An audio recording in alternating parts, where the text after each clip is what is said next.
GM DJs. What's going on?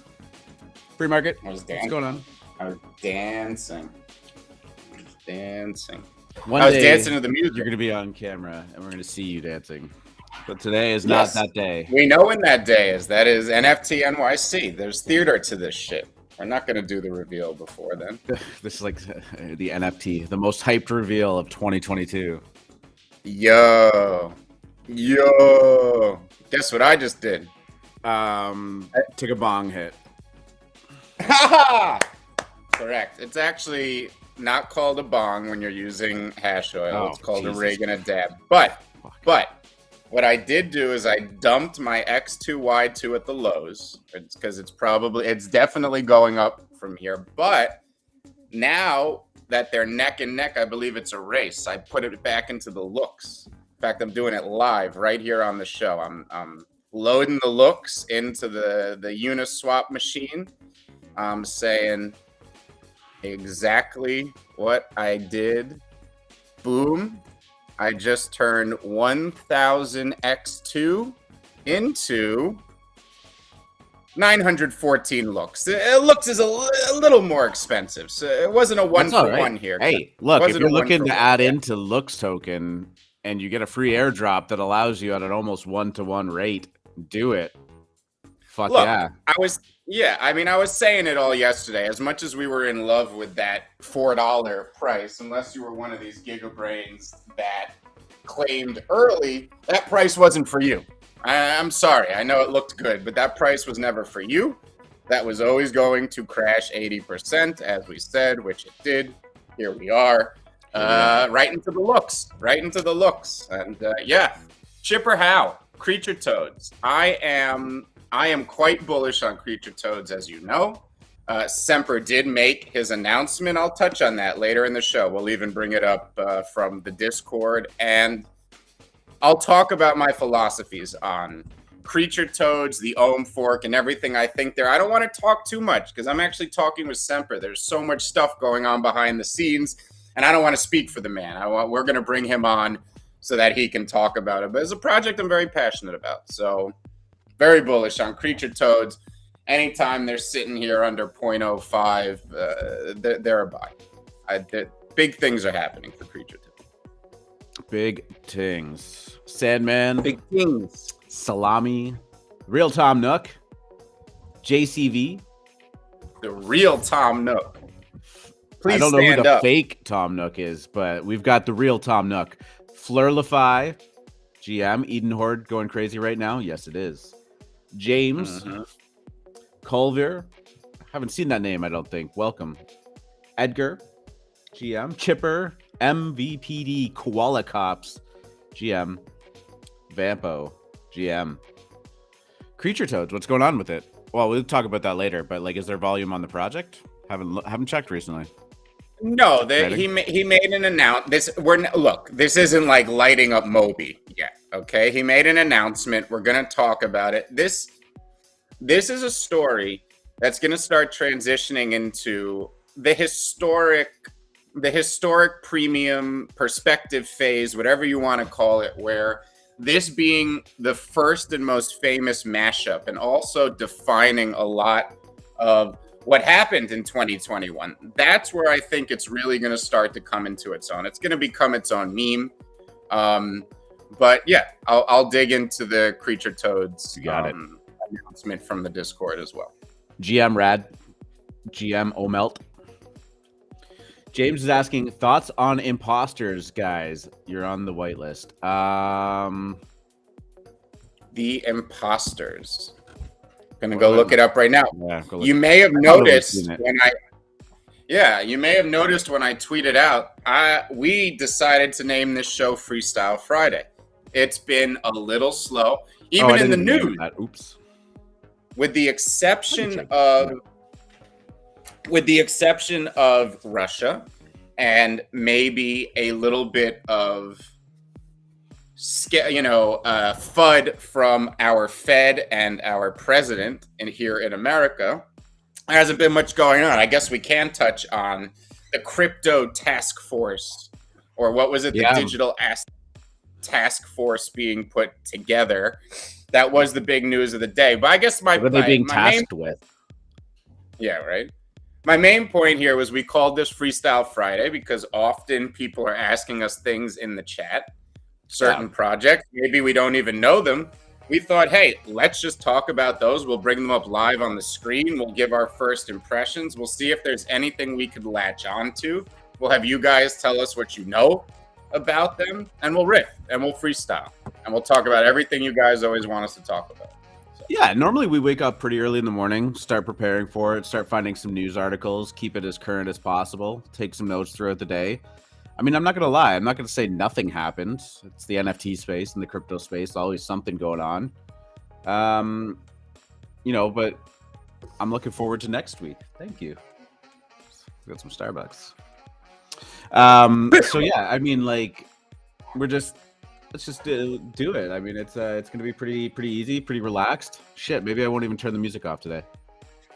Look, next week's one of the biggest weeks in NFTs, and I'm wondering if this weekend people are going to be searching for liquidity. I mean, I gotta say, could be my portfolio is a tale of two cities right now. I have quite a few collections that, for some reason, are mooning, and it's different reasons for each one, whether it be Cool Mans or whether it be MFers or whether it be Critters. I have a few, even the Flyfish restaurant has been getting off the mat recently and is up in ETH in the last day. The other half of my portfolio feels like that's where the market is going for next week's liquidity, and it doesn't surprise me. A lot of the high profile projects next week are connected to a lot of the projects I see liquidity coming out of right now. So that's not a surprise to me. You know, there's a lot of Cool Cats connections next week. There's a lot of Lemons connections next week. Any of those projects that are in that circle. Very interesting. So, tale of two cities. So, yeah, I can't believe that next week we are looking at the pretty much the last week of February already. Feels like this year just started. Now we're getting into March soon. Can we congratulate Hologram? Sure. Congratulations, Hologram.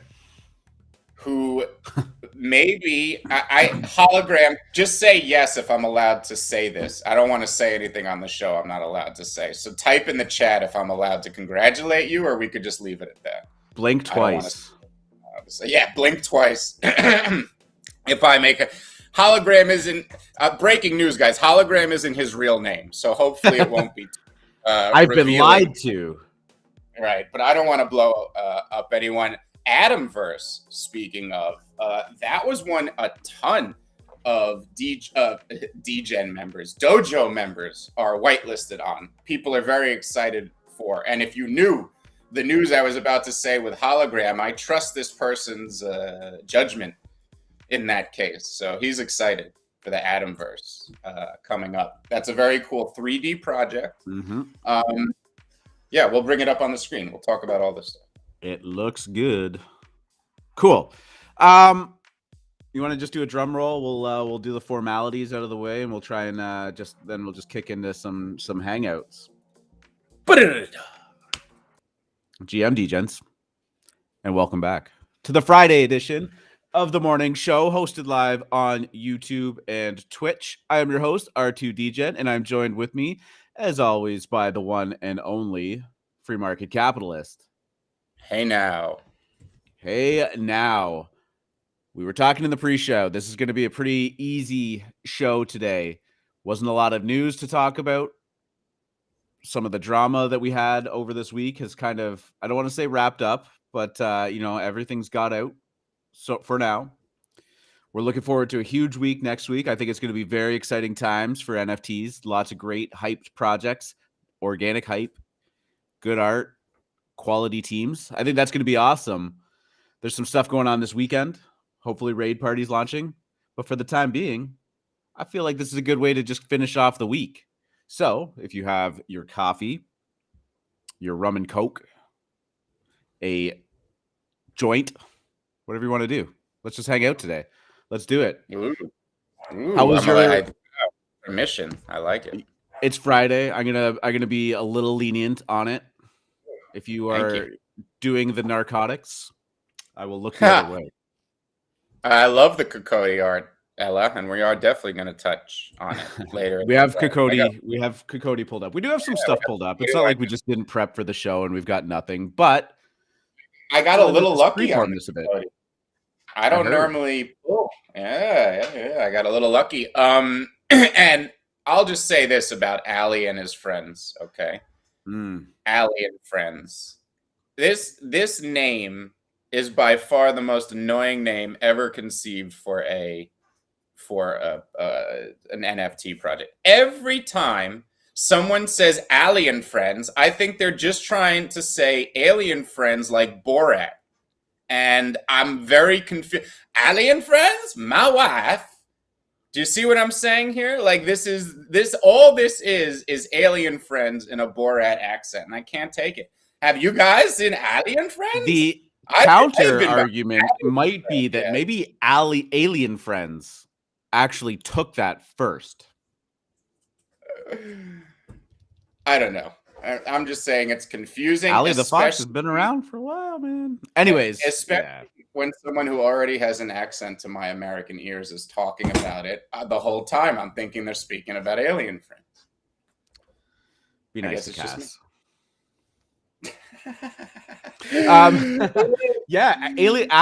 Ali and his friends is the name of the NFT project, and it did get delisted from OpenSea.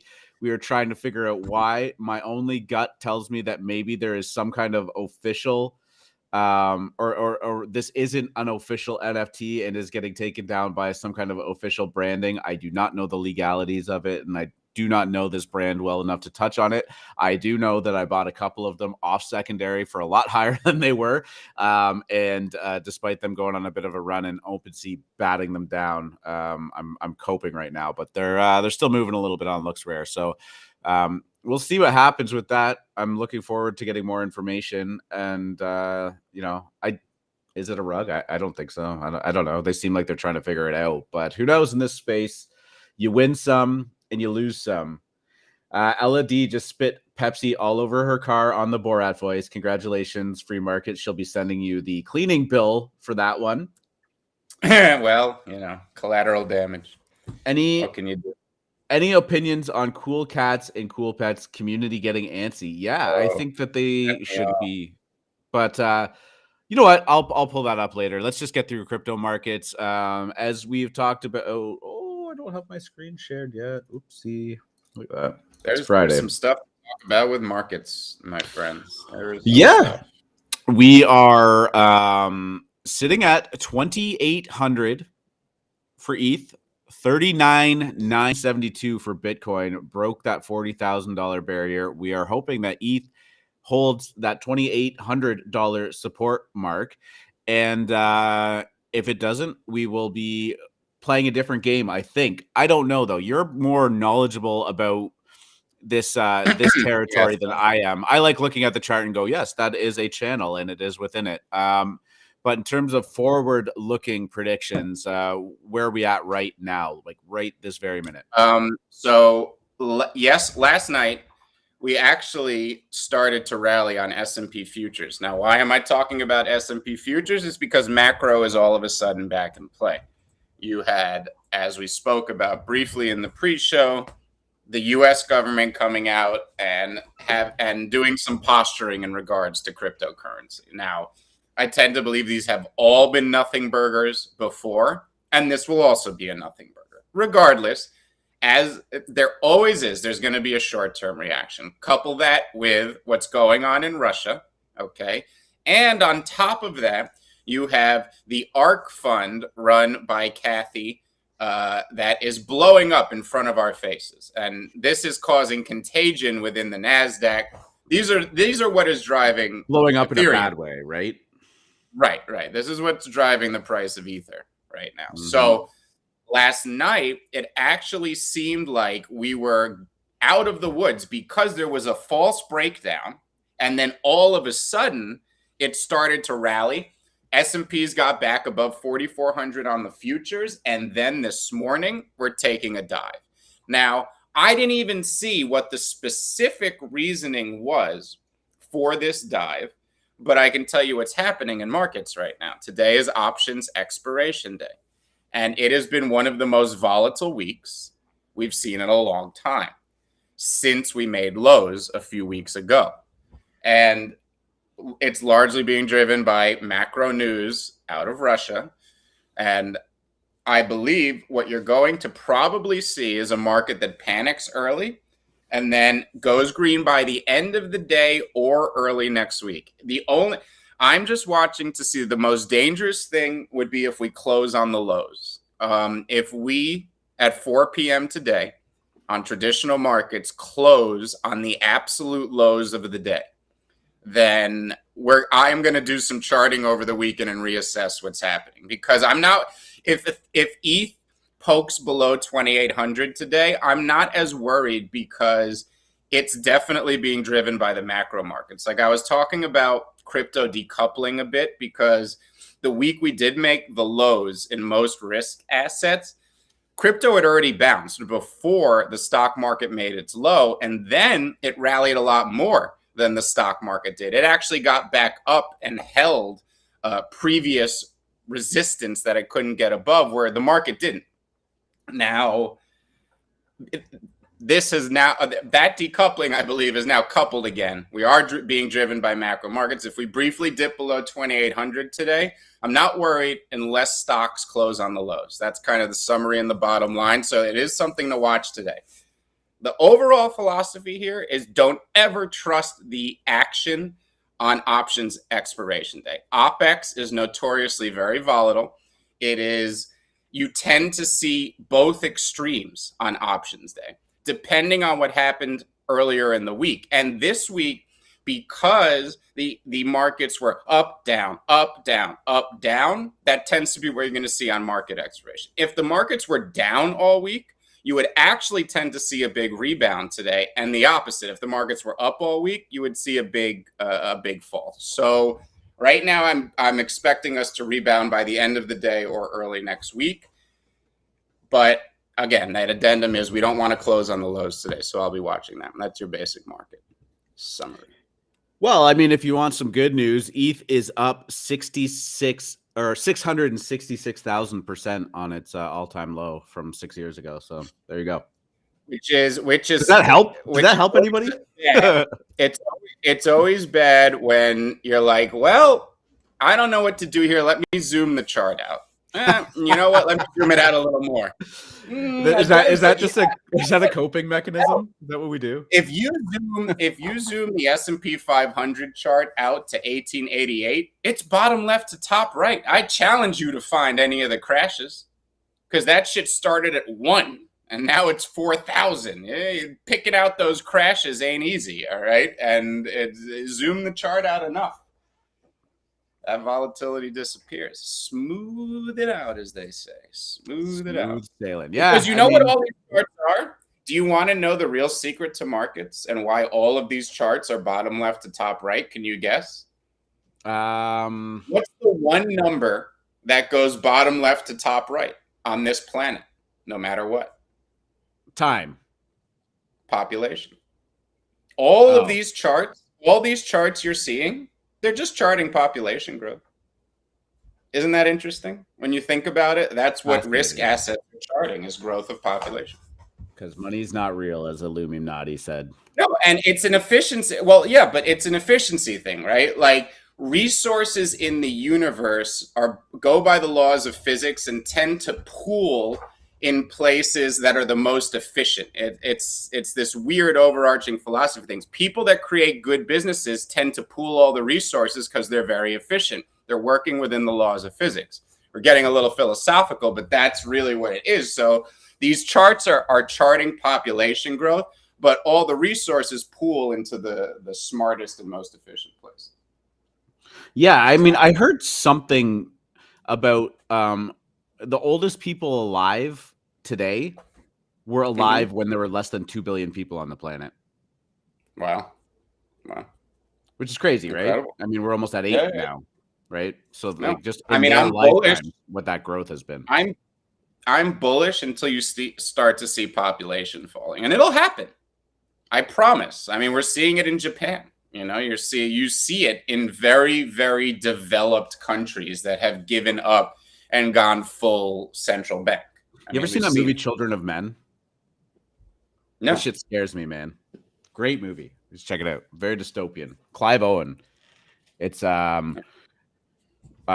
people lose the ability to have children, and so the youngest person on Earth is like 18 years old, and the world's just slowly ending because there's no more children, and it's that constant dilemma of like, you know, that's obviously the dystopian future and not super related to that, but when you just, you know, you say that when the population starts dropping, that was like one of the things they talk about, like it just started dropping. Scary. Ha Ha Cobain coming through on a Friday. Good. What's that? I called you Ha Ha Cobain. I thought that was a good nickname.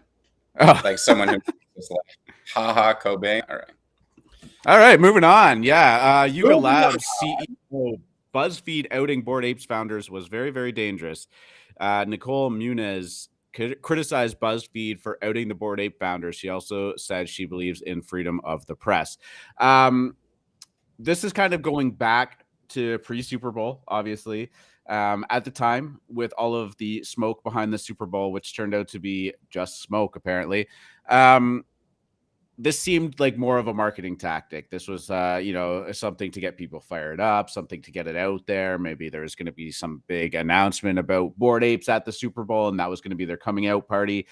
In hindsight now, it doesn't really seem like that was exactly the case, and maybe BuzzFeed was just being you know, shitty in terms of the reporting. She went on to say releasing their identities and frankly only giving us 30 minutes was very, very dangerous for them and their families. That might seem like an overreaction, but hey, in this world, sometimes people with large crypto holdings tend to be anonymous or pseudonymous for a reason, because there is that safety layer that's added in there.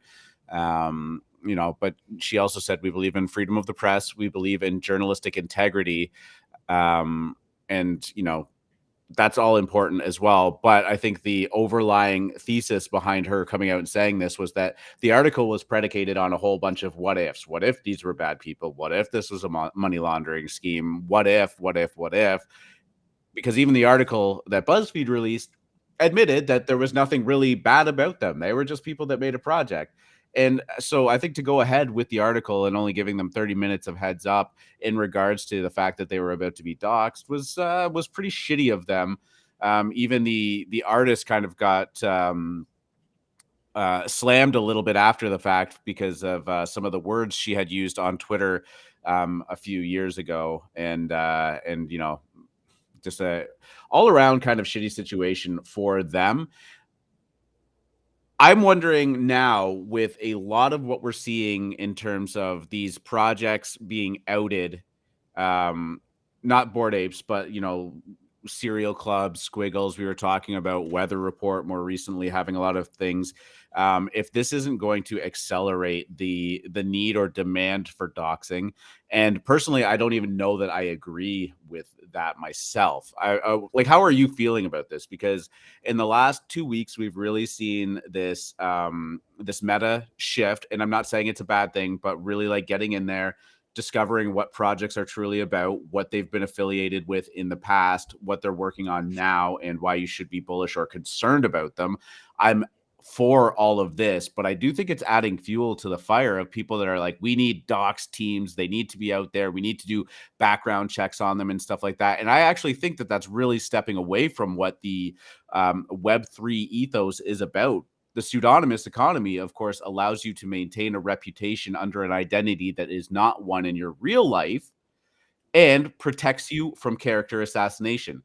You know, it means that, you know, you can be out there in a Web3 space without any kind of pre-existing prejudice from somebody else's side, whether that's race, sexual orientation, gender, wealth status, or anything like that, right? And I do think that this is going to be an important topic as we go forward.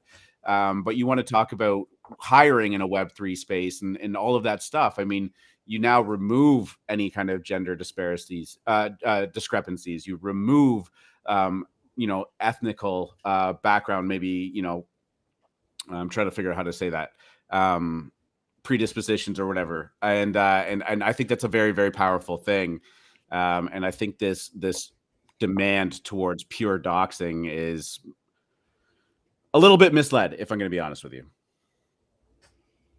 It is. I think it's people not understanding what the point of doxing is, and how reputation is obviously what's at stake here. That's what we're worried about, because it is only reputation that people value, in a sense, whether it's reputation with their friends, whether it's reputation with their family. So we've talked about it a few times in the last couple of weeks, but it's not about knowing someone's name or address. It's about knowing their history, their professional history, their online history, their reputation within the industry, and what they care about, in a sense, because there are certain people in the industry, aren't going, or are very, very unlikely to run a scam, just because of because of their reputation, and because their reputation can make them a lot more money than running a scam. So that's what I want to know. I want to know how long your Twitter's been around, what projects you're in, who can vouch for you. It's much more important to me when a bunch of people in the Doodles Discord say, yeah, these guys are legit, they're the shit, than whether I know somebody's name and address. What does that even mean? I mean, it doesn't mean 100%. So. I find it so fascinating that people demand to know this stuff as though they're going to do something with that information, right? Or like, do you want the founders of these projects to live in fear because their address is out there, and if they make one misstep that you disagree with, or the floor drops on them, that there's going to be some kind of like physical recourse? You know what I mean? And that's the scary thing, because I get the rug pulls are frustrating and bad for the space. It's a bad look. These, these cabals of people running scams over and over again, mistreating artists, underpaying people, not paying people at all. Bad look, bad take for the NFT industry. But for a legitimate project, sometimes there's just a natural market depression. Sometimes you're in between your news cycles on your project and just not a lot is happening. You don't have a lot to announce, but it doesn't mean you haven't been working. And you're going to be worried that there's actually people out there that just like have this like thing in their head where they're just like, oh, the floor just fell 20%. Like, what is this guy doing? Like, let's find out. Like, I really, really actually hate that idea. And I, to frame it in a different way, right? Like, you and I are up here, right? I would say most people, if not everybody except for myself, probably know your actual name. And if they do, that's fine, but they don't know your address. They don't know, anything. But you have a reputation, you have a voice, you have a long-standing history on Twitter and socials. We have lots of recorded content up here for people to view, right? And there is an element of trust that people have in what you're saying or what I'm saying, because we have a history, and that is got nothing to do with your address, your real name, your date of birth, anything like that. Like, that idea that there's this accountability in knowing that, I just think is misguided. I do just think, we have to be careful about where we're drawing the line. If somebody wants to dox themselves, power to them. All good. I have no issues with that. But we do need to sort of learn to live in a more digital sense where you can be comfortable trusting these aliases because they have a long history. We say that verify, don't trust. Has this person acted in good faith throughout their entire online existence? And you can track that, because we have seen people like the Squiggles founders get tracked back to a whole bunch of different activity throughout their past, right? I just think, and that was the exact opposite case. Right. Your reputation followed you, and it was good that their reputation followed them. And that was the whole point. We didn't need to know their name and address. We looked at their online reputation, and we were easily able to judge if it was a rub. We could do the same thing in the opposite direction. We can look at the online reputation. And again, anything could happen in this crazy mixed up world we're in. But if you're looking for high percentage, high probability bets, you can figure that out by doing a little snooping on the team. And that doesn't mean knowing their real name. It just means knowing where they come from, what their reputation is, what their motivations are, and you can gather that. I mean, R2 used me as an example. I have 80,000 tweets in 10 years of a Twitter. Could someone with 80,000 tweets in 10 years of a Twitter up and disappear one day? Sure, but it's a lot more to It's like, you know, that's a lot more for me to give up. I've built that over a lot of years. I care about it. I've met a lot of people who have become my clients through Twitter. So it's, you know, anything could happen, but that's the kind of thing that you judge it. But forget all of that. Because I'll tell you, what's the criteria I look for when I'm judging a project? Number one, great art by an artist who's on the team. That's absolutely number one. And why? Because that tells me a lot about the people he's working with too. That immediately you know, as I just said, anything can happen in this world, but most artists aren't there to sell their soul, especially if it's good art. Yeah, I mean, like, you and have to look at. that's why I say great. Yeah. You have to look at the incentive structure, right? Is there more incentive to be operating in good faith? Or if an artist is on the team, or you have this like equitable share of these founders that are going on, are there incentives aligned to just operate in good faith and continue on the project? And I think the answer when you look at that is going to be yes, especially once you start to build up a reputation. And this is one of the frustrating things about NFTs and Web3 is that we are so much in their infancy that reputations really haven't started to have like a stranglehold yet. Like we see some people that we trust. DC Investor is somebody that I trust more than most because I remember him back from the ETH Trader Reddit days, and he was always putting out quality content then. So now we're talking about 4 or 5 years of having this like trustworthy reputation that's on the line. But do I trust an NFT project or a Twitter account that just popped up within the last month? Harder to do so, but you know, you watch it closely, you figure out what they're about, what their incentives are for acting in good faith, and then you essentially just assign your own personal risk calculation to this, right? If you are looking to invest in an NFT project where the track record of the team is non-existent, that's not to say that they're going to rug you. That's not to say that they're bad actors at all. But maybe it is to say that you shouldn't be going all in on them, right?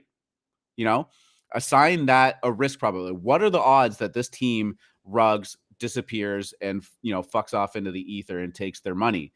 If it's 75%, that doesn't mean that it's a bad bet. It just means that you should be allocating a very, very small percentage of your liquidity to betting on it.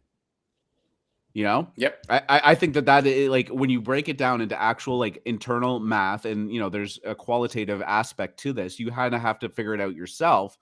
But you can participate in these. But if this team just showed up in the last 2 weeks, I wouldn't be quick to be giving them a lot of my money or any of it. Sit on it, wait on it. Maybe they do another project in the future. If the, you know, the first one is a success and they've worked on it really well, they've developed the project, they maintained communications. You know, if they're going to do something in the future, then great, get in on that one, right? But I think that this, going back to the original discussion, this demand for doxing, like this is some kind of traditional Web 2 world where these are companies, and in traditional companies, everybody is public and you see it all. Like the Web3 space is existing for a reason, because people have frustrations with the way traditional empires or companies or the traditional world has operated, because it hasn't been fair to everybody. It hasn't been equitable to everybody. Docked corporate officers rug all the time. Enron, MCI, WorldCom. Yes, 100%. Bernie Madoff. You know, people rug all the time. Right. Right. And to your point, actually, with that, and you mentioned this was it when we were talking about squiggles, was, you know, sometimes doxing can actually make you too comfortable with who they are too, right? Like, oh, right, they just because throw up a LinkedIn profile and a Facebook profile, and now all of a sudden, well, this is a real person. It's gotta be good. Like you just said, people rug in real life all the time. I've known people that have gone to prison for defrauding investors because they're out there getting money from everybody, right? And then they pull up in a new truck, and like, a little bit anecdotal, but I knew who that person was. I interacted with him on a day-to-day basis. Rugged everybody you knew. Sorry, you were about to say something. If you knew people, or yeah, I forgot the oil caught up to me. We should go to the next subject. Bored with the doxing. Never talking about it again. No, I'll dox myself in June. I'm not hiding. Don't worry. It's a boring conversation to me.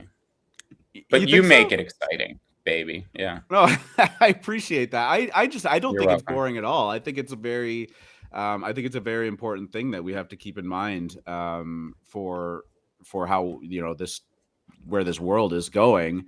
But if you want to hear somebody talk about it that's way fucking better at it than me, just go look up Ology. Sorry, what's that? Like in movies when like they use an effect and they show like an aura glowing around somebody, and it's like you're seeing the aura and the nature within. That's all I care about with projects going. I want to see the aura. I can see that aura like pretty damn easy. Everything else is a moot point. Everything else is by people who can't see the aura, baby. It's all energy. You just it's all about sensing it. You can sense it. You sense it.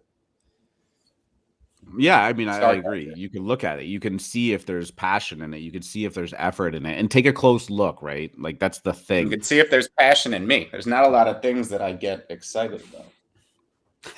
I wouldn't say that. This was just an article that popped up on Decrypt, how to keep your NFTs safe. Always good to just remind everybody that this is the wild, wild west of, investments and speculative assets. Sing it. Will Smith's greatest song.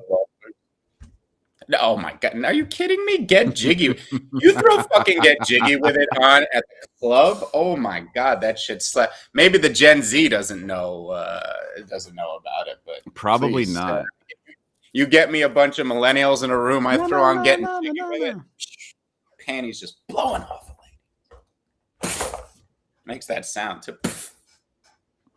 Anyways, I'm not going to go through all of this because I think most of us are aware, but I mean, it is just a pretty good collection of like all of the big kind of scams that go down, fake mint pages, fake airdrops, stuff like that. But the big thing is always to remember that the person who can control security the most and the most vulnerable link in the chain is always the human element of it, right? So just always be vigilant in who you're dealing with and what they're asking you to do. Things like screen sharing, things like just popping into the DMs if you don't know. Like, I've had plenty of conversations with people that jump into the DMs, and I really, really pump the brakes on the conversation before I'm clicking any links that they're sending me or anything like that, because again, verify, don't trust. Jump in there, do some digging around, see what the likelihood is that this is a real person.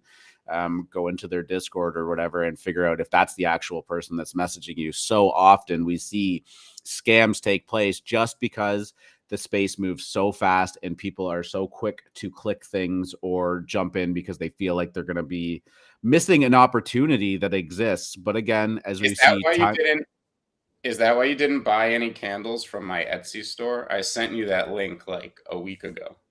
Yeah. No. Your scents were off to me. What? Yeah. Jeez.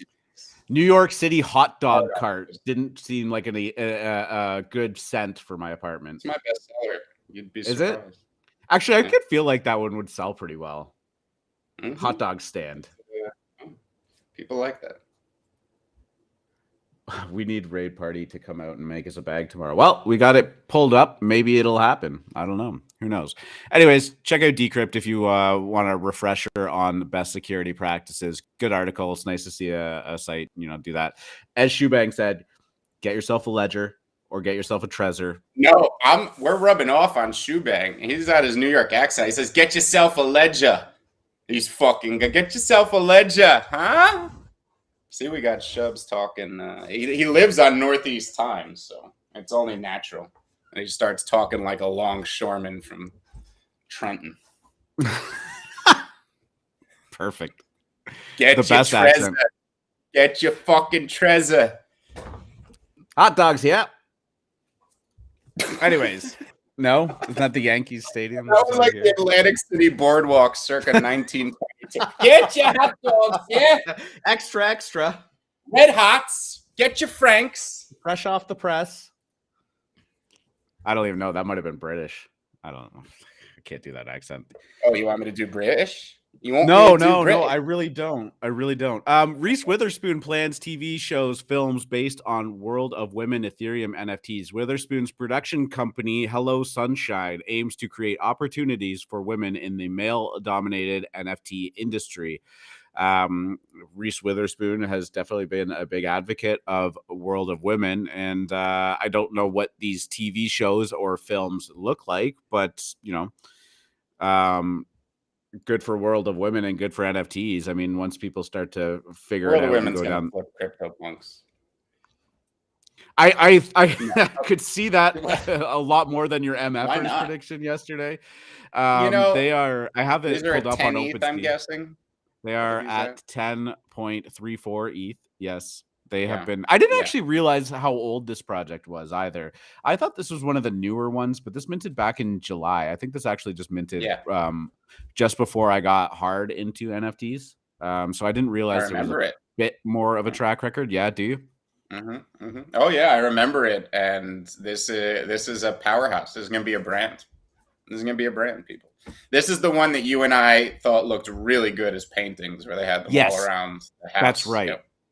Yeah. I was actually pretty impressed with that. I don't know where that video was, but you look at them as a profile picture. It's going to appeal to some people. Not exactly my thing. 51% of the population, I think. Well, I just meant from like a pure art style. Like there's something about like weird, just like vector art gradients that I don't always love for some reason, but I mean, these things are killing it, and as you said, when we looked at them in that video, they actually did look really well. But I mean, a project being 10.34 ETH, I don't know about you. Maybe we should say it though, because I don't feel like there's ever conversation about this, or at least in our circles. But maybe a contender for like a legit blue chip. Definitely, no question. I mean, it was funny because yesterday, the big game on Twitter, some just smooth-brained ape listed what he thought were his 10 blue chip collections. Now, there are not 10 blue chip collections in existence. Okay, keep going. Sure. Oh, I was going to say, the real Galaxy Brain NFT people think there are 0 blue chip collections. So I will tell you that right now. They think there are 0 blue chip. Or I won't say 0, but there's 1 maybe at most. Now, these people were listing things like alien friends, like dead fellas, like cool cats. All right, these are all elites. These are all great collections. Doodles, elite, great collection. Okay, but none of those are even remotely blue chips. I only have the full list. I don't remember it's hard because it became a game on Twitter yesterday where everyone started listing their blue chips, and I don't remember what the original tweet was. Right. Okay. So gun to your head, 1 blue chip. What is it? Oh, CryptoPunks. That is it? So that's it. Yeah. I actually thought you were going to say Bored Apes. What? No, You have to understand, Bored Apes are going to go through a very bad period. I don't know if it's going to be this year. I don't know if it's going to be next year or the year after. But these guys are building a house of cards, and they're doing it very well right now. But we've made the point before. They have to keep jumping over a higher bar every time because they are largely based on their roadmap right now. They are largely known as the utility NFT. Bored Ape Yacht Club invented utility, right? But that's a double-edged sword because it only works as long as you can keep raising the bar. And that's eventually going to end for them. And when it does, we're going to see how much culture premium is there. And I believe there's probably a 30 ETH culture premium there. But if you take away the utility premium, that probably leaves them at about 30 ETH. All right. Now, they fall to 30 ETH. We get a bear market. We're going to find out if they're a blue chip and how they respond when we come out of it. That's really what we're going to see because of all these periods. Yeah. Do you think that Bored Apes is going to go through a rougher period than CryptoPunks went through late last year, early this year? or maybe it was just early this year. I think it's relative. I think it's relative. Yeah, and I know. I mean, I asked you the question, gun to your head, pick one. So CryptoPunks, I mean, I can't really argue with. I actually just thought you were going to go with Bored Apes now just because of like the relevance that they've created over that time. But I mean, I totally get it. No, I think because there's going to come a point where the next roadmap item doesn't get everyone excited and they crash. And I think they're going to crash maybe 80% from wherever they are. I think they can get down to 30 to 50 ETH. And it'll be from 200 or 300 ETH that they're at. So who knows how long it'll last, but that's basically what happened to CryptoPunks. They got up to 150. It was either 125 or 150, and were they briefly under 50 back last year? Yeah, I want to say like 48 or something. It was like I thought they briefly listed. Yeah. I mean, you know what? It's weird. I'm thinking about this in a traditional sense now because, you know, we try not to compare these to stocks and whatnot, but I do think as maybe that brand grows in size, you can kind of make that comparison a little bit easier. But to your point where you say, you know, if there's utility, eventually something is going to come along that is met with dissatisfaction and dump the price. It is curious to me, though, because, you know,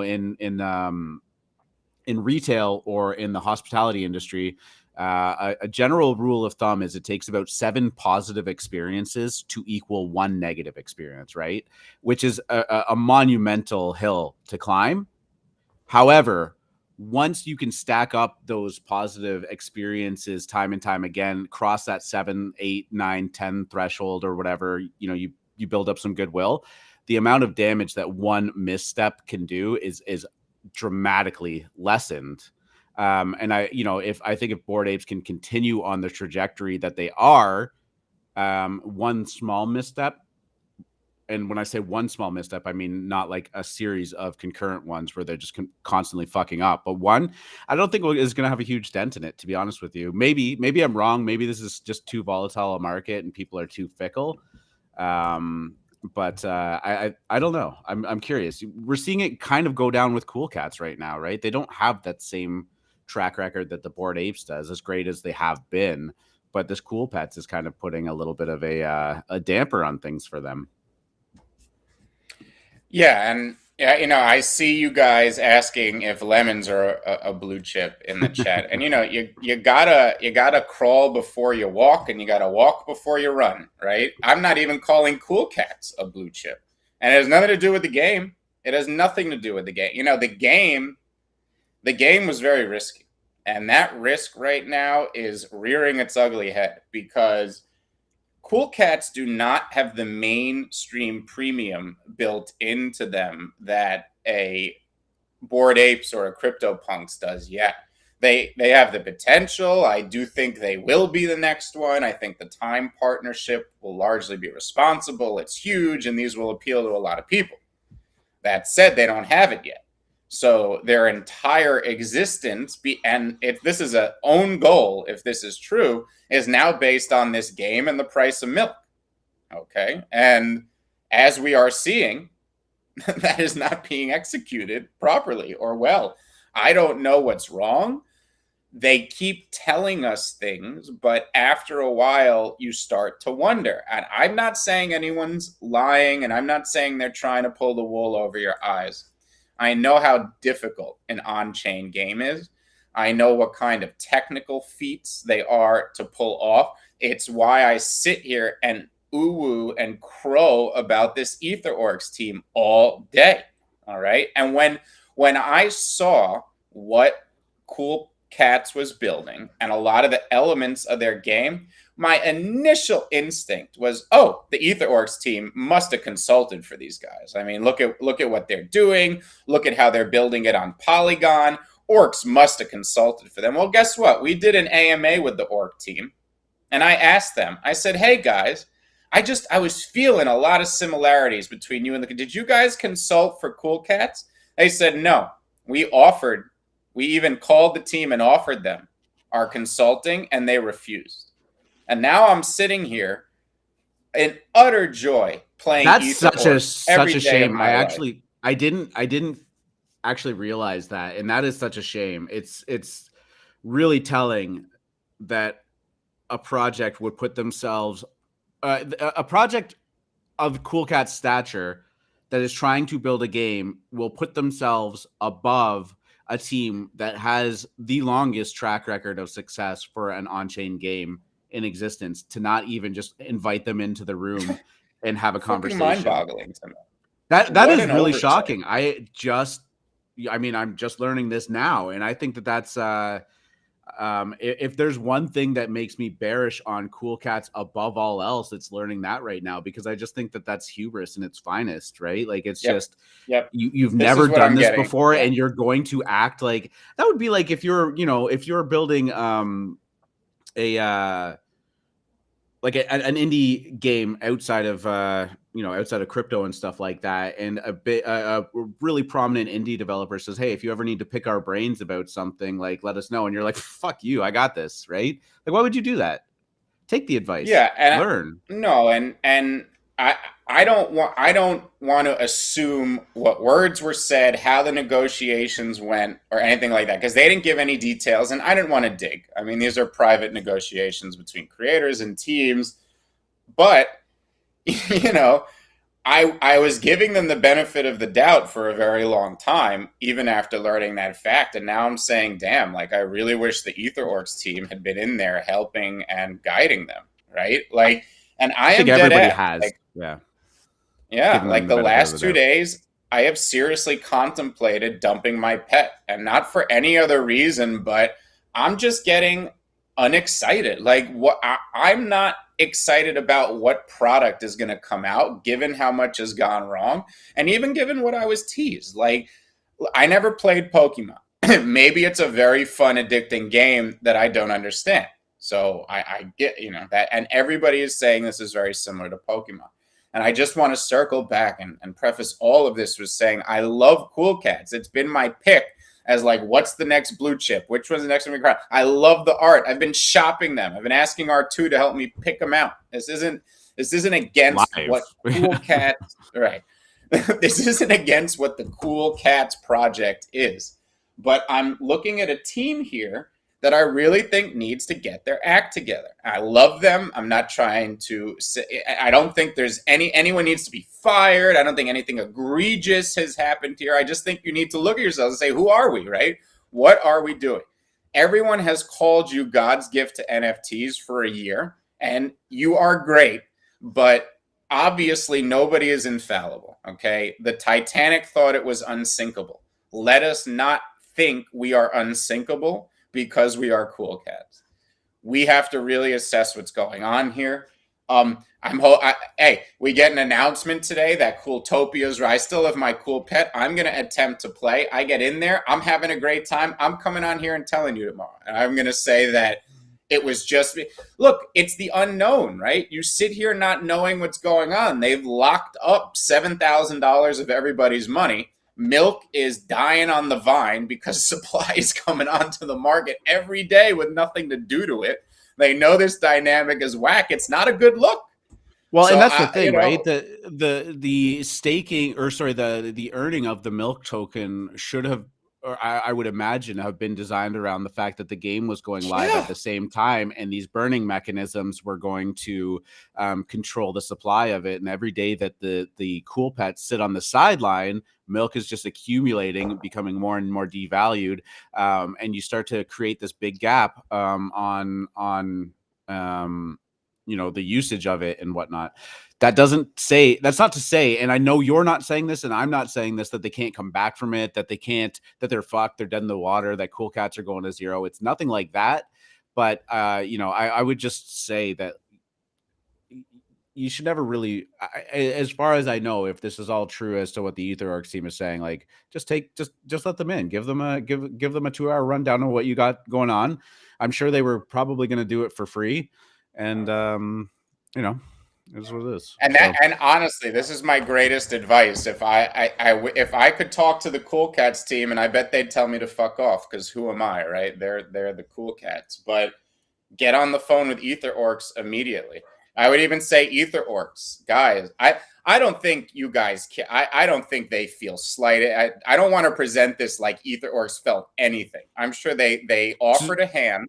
So I'm going to I'm seeing some stuff in the DGen dojo right now, which I should relay because Doc13 pointed out, you know, he basically said Ether Orcs are awesome, but just because Cool Cats didn't decide to consult with him doesn't mean that you should dump on the Cool Cats team. Just his opinion. Fair enough. However, I do just think like when you are entering into a new space, i.e. on-chain gaming, and there's a team that's willing to offer their support to you, I don't think it hurts to give them an hour or two of your time, especially with the Ether Orc stature. Now, furthermore, Shubang posted a screenshot that said, I heard Ether Orcs devs, and this is in the Cool Cats Discord, I believe, devs offered consulting to the CC team, but they turned down the offer. Is it true? And they said, I saw them do a tweet at us. I wouldn't constitute that as offering consulting, in quotes. So, I mean, all valid points. But, you know, I think that the point still stands that it's still going to be, they're in a really tricky place right now, you know? So, I mean... Right. Thank you for bringing that up, though. I mean, agree. I'm not in every Discord. I'm not reading every conversation. I can't see every tweet. So, you know, if we get something wrong or if, you know, something is misinterpreted, by all means, call us out on it. Okay. I will dig up what was said on the AMA. All they said was that they offered to help. And I kept trying to emphasize that I didn't know what the conversation were. I didn't know how it was said. All the Ether Orcs team said is they offered to help. Yeah. I will bring that up. I'm not trying to cause controversy. I apologize. This is just what was said on an AMA to us. And I was saying it in an optimistic way on this. I said, wow, I am loving what Cool Cats put together here. I am seeing a lot of similarities between you guys. Did you consult with them?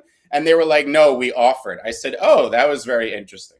That was pretty much the entire thing. And that's what I was trying to relay here. I'm also trying to relay my frustration as a Cool Pets holder. And as I said before, I'd circled back to the beginning. I love Cool Pets. Cool Cats. I'm shopping a Cool Cat. This is not a comment on the collection or anything, but this delay deserves some questioning. And if I were on the team, if I was advising any of them, and I said I'm a peon, they would tell me to fuck off. But I would say get together with the Ether Orcs team. This is their proficiency, right? And I mean, it really is what they're good at. To say that, oh, just because they didn't, I know you like Ether Orcs, but that doesn't mean that this team had to consult with them. What do you mean? If Michael Jordan tweets at your son and says, yeah, I'll teach him how to play one-on-one before basketball, you're going to be like, oh, no, just because Michael Jordan offered doesn't mean you got to take the help. What are you, out of your mind? There you go. I want to just parlay this conversation into X2Y2. Yesterday, we said once that, you said once that token opens up, it's going to go on a big spill downwards. Looking at the chart, I think it's safe to say that actually did happen. You ended up getting yours out this morning. You already mentioned on the show that you flipped it for Looks Rare, as that's, you know, I bought Looks. You've been stacking up on in regards to that. I'm bullish. But I do think that this actually highlights a really interesting conversation about you know, releasing your product before it's ready as well, right? Because you know, this was such an awkward looking chart that probably wouldn't have existed if whatever they felt went wrong was rectified before releasing it. So if you want a little bit of a bull case on Cool Cats, I will say that at least if that is the case, you know, we want this big team that's competing for the next blue chip status to be ready and stuff like that. But I guess if you want to give them some credit, they're not releasing something that they feel is unready. As we can see, it has agreed. I have said that the whole time. Yeah, and we have too. And that my stance on that, and I know your stance on that, doesn't change. And we've had that conversation. Once you release it, you don't get to take it back. And that's what we're seeing with Raid Party right now. Supposed to be going live tomorrow. Seeing some chat in the Discord that maybe it is, maybe it's not ready, maybe it might be a couple more days. That's all unofficial statements. That's nothing officially being said. Right. We don't have any 100%. Right. But, you know, people have been in the beta. There's been maybe some bugs that need to be worked out. I'm not in the beta, so I can't even experience this. I would have loved to have been, but it's all good. But again, right, like there's a lot of criticism, there's a lot of fun around it. But when you're dealing with a token, when you're dealing with people's money, and you're dealing with a product that you're putting out in this regard, once it's released, it really can't be undone. Pausing it has really, really bad effects. I would say the only one that maybe has been able to rebound from it strongly was Wolf Game. But that one has always had weird undertones of the celeb pump in it. So, well, I mean, they mentioned they were trying to figure out what to do with the dynamics. I know in their announcement, they said, we understand that the milk supply dynamics are getting off kilter because the game isn't going. And they said they're trying to figure out what to do. I don't think pausing it would be bad. Okay. I mean, that to me is, I'm wondering if that should have been done immediately. Maybe it would have caused an artificial pump in what supply was there as stuff came back on the market, but we would just end up back where we were. I mean, I suppose once the game gets going, you can just Uber evolve your pet, right? If you really want to, you can just dump all that milk for cool pets. Well, there's a maximum of five items per day that you can contribute. Oh, okay. Yeah. So it kind of does throw off. It does. It throws off the supply dynamic. Well, they probably should pause it. Also, again, I apologize. Don't consult with the chat. Right. Shoebang pointed out that they did freeze claiming of milk as well. Oh, good. So actually a good move by them. Yeah, I do think that's what they should do. But yeah, I wouldn't consult with FMC. I'd consult with the EtherOrg team. And I don't want to assume maybe what the issues here are something that the EtherOrg team would be able to fix. This is just I trust these guys. They're also very nice and very helpful. And they've consulted with a ton of the on-chain P2Es that have come out and have been successful. So like ethereal elves, which people crow about to me. Right. Eternal elves. Eternal. Yeah, there's two of them. That's confusing in and of itself. But you know what? Honestly, guys, thank you. And to those listening in chat and posting it on Discord and whatnot, like if anything ever comes up that you disagree with or is just factually incorrect, by all means, we're not immune to it. And we are kind of all learning this stuff in real time.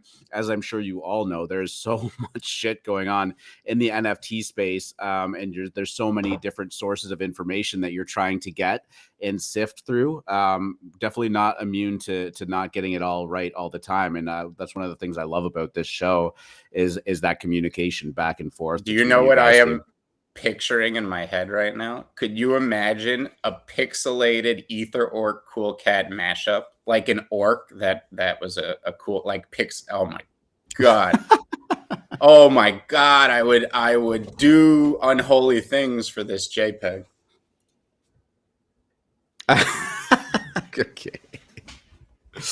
Unholy things, you heard it here first. I have a couple other things to queue up. Things we've got releasing. CatBlox. Been a lot of talk about CatBlox. The pre-sale has gone. The public sale is going live sometime today. Let me just clarify that and make sure I get it right.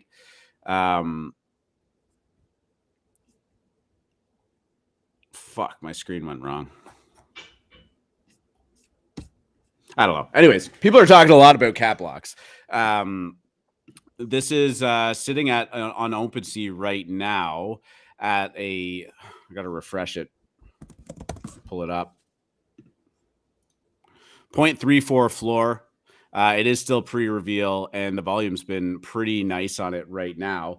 But I was looking at the website that they have and some of the sneak peeks that they have on Twitter, and for a 3D style profile picture, actually kind of digging this one more than I normally do. They have a lot of different styles to it, and a lot of really great textures. They look pretty clean. Hard to say what they're going to look like in a profile picture or what all the floors are going to look like next to each other, which is often something that I typically do when I'm judging a project once the reveal has happened. And you're trying to figure out what to do with it. But I don't know. These are actually looking good. The textures are quite nice on it, and they look pretty clean. There's a rumored collab with Puma too. Yeah, I did see something about like a top 5 brand that they're partnered with, but I couldn't really pull a lot of, couldn't substantiate a lot of that. So I mean, if it exists, it exists. I wouldn't be buying based on that until I saw something concrete. But hey, buy the news, buy the rumor, sell the news. That's how it goes. Yeah. I've seen these talked about a lot. Way too close a name to Cat Bricks, so I couldn't even. Cat Bricks Club. that one was a mouthful to say there, but yeah, at least so the pre-sale is going. I don't know where my notes on the public sale going live for that. Another thing that's going live today is BeanBag Frens. Not sure if you guys have seen that, but just pulled this one up, and I thought in terms of like cute art style, didn't look too bad. You just made a sound there. Go ahead. Bring up Potato Pals real quick. Bring up Potato Pals right now. Everyone look at the art on your screen. Now bring up Potato Pals. Okay. Go ahead. Hit me. What do you want me to say? Now put them back to keep clicking back and forth between the tabs. Was Potato Pals the one that started off as like a lemon deriv? Well, yeah. I know a lot of lemons minted that because they're not like they're docs. They're part of the lemon. It's more of a like this is our friends. We're gonna help them out a little bit. But it's these bean bags are Potato Pals with a stitch down the side of the head. It's the same thing. I didn't mean to either. Yeah.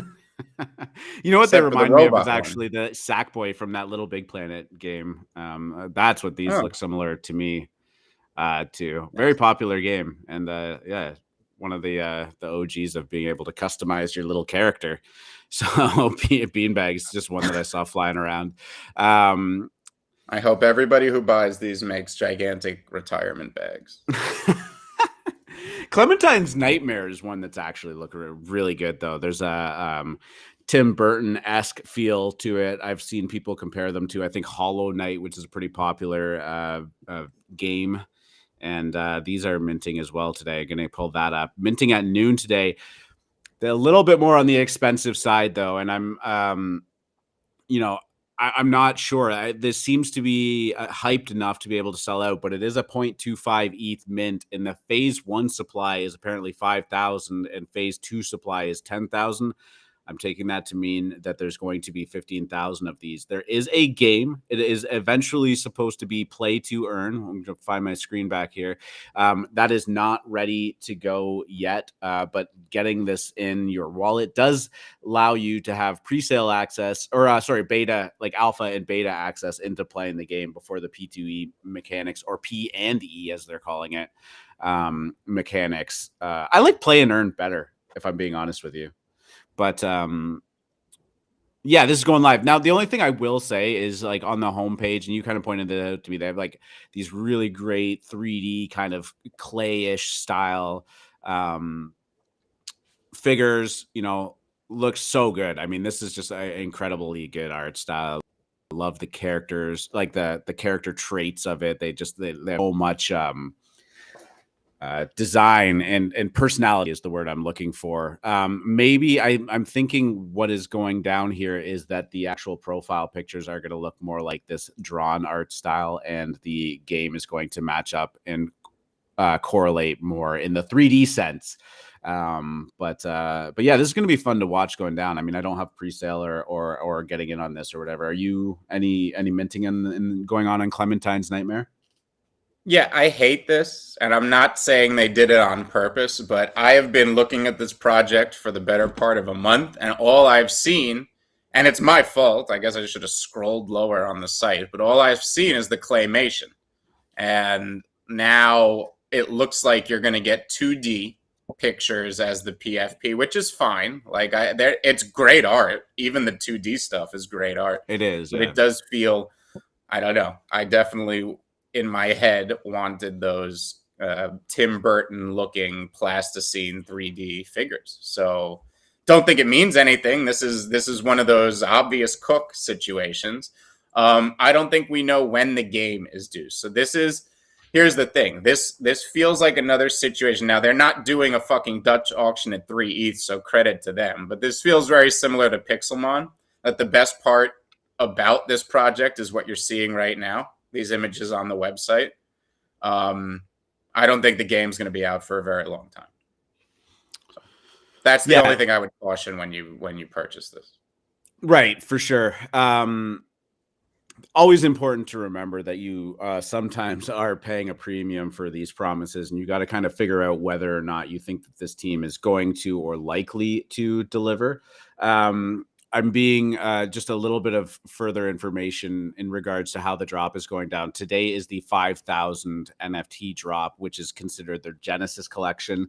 And then the phase 2 is the 10,000 one, which will be happening in March. I thought it was a little bit closer together than that, but 5,000 as a Genesis collection seems very high too, if I'm being honest with you. But yeah, I mean, I'm going to be watching this. I think that the art direction is fantastic. And it's mainstream. I've seen it on Instagram, so that's why they're going with it. Again, guys. 10,000 is an absurdly low supply in the grand scheme of things. It's only because we're dealing with 1 million unique wallets right now. Once the masses come in, like companies are going to be targeting 20 to 50,000 PFP sizes. That's what the demand is going to be there. It's just not where this is what, and I just think that this is going to be a situation of an obvious Cook for anyone on the whitelist or who mints. It's going to run up to 1 or 2 ETH. And then in a week or two, we're going to be like, well, the game isn't here for 2 months. And then it's going to crash back down to mint price. And in like 2 months, you're going to be able to buy these for whatever price you want. And I probably will. Like I said, this shit speaks to me. I love it. I just think that they are, from what I've seen so far, this is going to be a quick-lived pump that will allow you to get in at better prices once the hype dies down. Yeah, I would tend to agree with that. I'm going to probably be sitting out on this at a 0.25 mint price, but I don't know why they have what is that, hate bear? What was that? Hype bears? All right, and then they're definitely partnering with all the wrong people and doing all the wrong engagement. No, I'm serious. Like, no, I know. I didn't love seeing that little bear pop up there.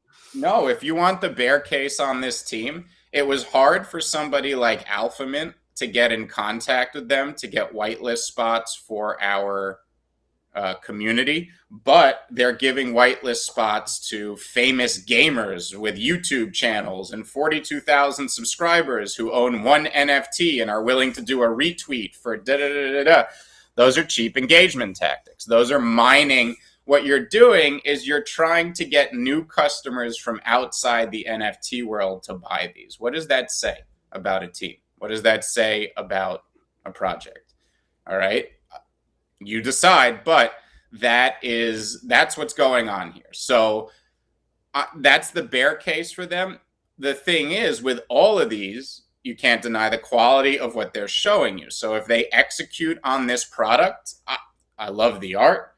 If the team executes, doesn't really matter what type of cheap, they maybe hired some stupid PR firm who was like, well, these are the things you do to get popular. Like, who knows? So I won't fault them long term for that if they can execute. But I definitely think this is going to be a flash in the pan as far as the initial pump. We'll see. Hopefully they have something to go right away. I'm wrong. If you're minting this, it's looking like free money for you. Yeah, Decoy is saying, is this not supposed to be a card game? I heard that somewhere. It looks like on their Twitter, it says it's a P&E NFT hero battler game. So I don't think so. Sometimes these games incorporate a card game into it. We saw with like a traditional game like The Witcher had their Gwent card game that was within the game, and it was fun to play, and then it became its own thing. But it doesn't look like that for this. So Speaking correct of me if I'm wrong, but that's not how they're labeling it. Did you see that Pixelverse Pixel Pets art? Did you see the reveal? No, I didn't. Let's talk about that. Why Oh, not? look. Pixel verse. And I'll say quickly, we all own Raid Party, Vibo. We are eagerly awaiting the game launching tomorrow. The P2E experts in our Discord are bullish on it, and we are very excited to be able to play. Right now, obviously, only the beta, the people using the beta can play. So we're holding, we're waiting, we're eager. We're going to get the AlphaMint Guild going. Everything's been delayed, so that's why we've kind of paused talking. You know, we got to wait till there's something to go with. But yeah, I would say in terms of Raid Party, if most people are buying right now or holding, it's not for like swing trading. Like, I guess you could presume that there might be a pump before the game or blah, blah, blah, blah, blah. So you could do it. I suspect that most people now are just waiting for the game to actually go live. I've taken my position in it. I took it early on. I'm feeling good about it. It's kind of gone above and below water, but really I haven't been overly concerned about plus or minus ETH in terms of my investment right now, because it has been all about the game. And that's really the only thing I'm looking at in terms of Raid Party right now, is when this game launches and is it fun to play? FMC, you like the Pixel Pets art? That was a question from Cambo. Before I like the egg still. Are you surprised? I mean, is just this? Are you surprised with what you're looking at, young R2? Kind of. This isn't what I would have expected. I mean, it's obviously they've got some properties. Yeah, he said something in the DJ dojo before. I was like, really? They look bad? I got to go see what these were. And I was like, huh. I want R2's first impression. This is my first impression. I mean, I would love this little guy to be front and center, and these traits and stuff like that. It doesn't need to look like a playing card. I mean, you can just build those into the properties. Or why not do the little lemons thing? Give me a PFP as the thing, then put a little thing I can press and it flips around and I see my card and my stats and all that, right? I like that idea. Yeah, I mean, it's taking me too much effort to figure out what these things look like. You open up OpenSea, and sure, I have it zoomed out a little bit, and I have it on, a small grid. If I go large, I think the art of them, if you go like close and look at it, oh Jesus, like this is fine. It's a cute little guy. Fine, I like it a lot. I'm torn. I agree with you, Cambo. This is weird to me because I'm torn. I think the way they executed it on the OpenSea page and the image you see is weird. Yet the image itself is pretty damn cool. I love the little characters they came up with. And again, they're just going to say that, it's their whole point here is the metaverse. It's Pixelverse. Get in there and use your character, right? Like, these will look great in their game. I have no doubt about it. Yeah, but it is stark going from that, like, the coolest egg I've ever seen. These are fucking so good, man. These oh my god, here. Oh my god. So, and they could fix that. They could change the metadata. Sappy seals. This was another one. You were supposed to come talk to AM. What happened, guys? Come on. Jesus, we're here. We're here for you. I could honestly so like go onto their website, open it up. Like, this is all great stuff. DM me. Right? All great stuff. Looks good. They put a lot of thought into this. Oh, look at this pixel art. Just beautiful. Oh no, Cambo doesn't even like the underlying pixel art. I'll tell you which art I've never been a fan of. That would be the I'm not even gonna say it because I love the Pixelverse. But it's fun. So, Cambo, you don't even like the oh no. He's saying, dude, close your Really? I dig the Pixelverse. This is very nostalgic. Are you a young man, Cambo? Close my tabs. Are you telling me to close my tabs because I have too many open? No, because I think it's because the Pixelverse. He doesn't like looking at it. Or no, maybe he means it's too many tabs. Yeah, some people get anxiety. This is by design. I do have to have these all pulled up as much as possible for the show. Our show.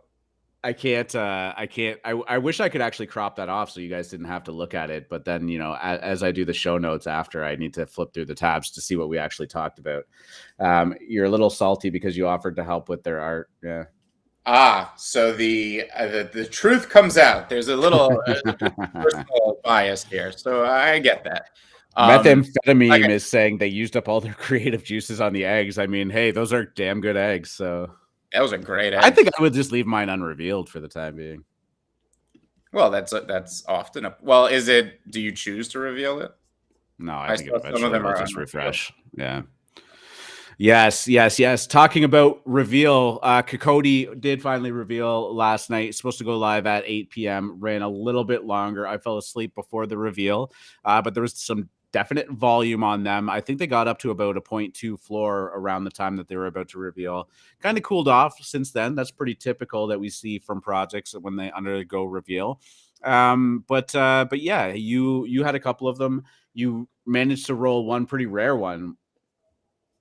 Yeah, and look, I am going through right now. 3 minutes ago, 0.4 sale. 9 minutes ago, 0.35 sale. 13 minutes ago, 0.55 sale. So the floor is not the story here. Not all about the floor. These have been moving. Last night we saw at first we saw a 0.7 sale, then a 0.8, then a 1.2, then a 3.69, then a 2, then a 3. There were a bunch of ones. That's what you want to see with this type of collection. The art looked fabulous. The floors, yes, the floors are under what they were pre-reveal. We always expect that to happen. If the rares hadn't been popping off like they were, I'd be worried. Right now, this is just a matter of discovery.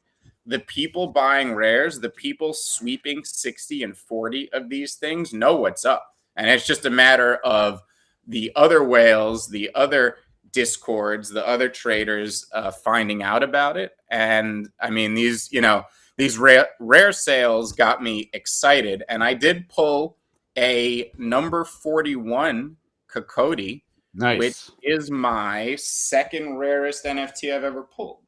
I haven't looked at any of the rarity snipers for mine. But yeah. I just want to bring this back to a question that JRP asked earlier on in the show, asking if AlphaMint offers consulting or is even interested in consulting newer projects. So we do. We're very selective about who we're doing this with, and it is obviously it is taken into great care that we trust that they're a legitimate project. We do a really big pre-screening call with them, make sure that we're on the same page. Everything's aligned with us and them. KoKoDi is one of those projects that we did help just with getting the project off of the ground and whatnot.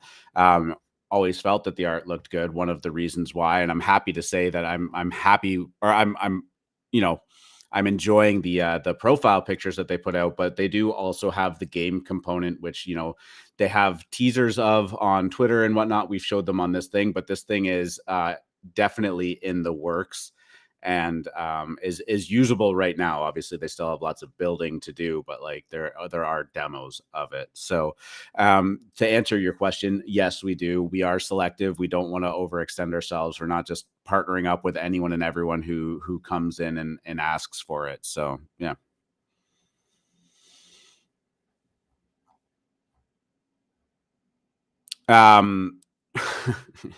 You still there?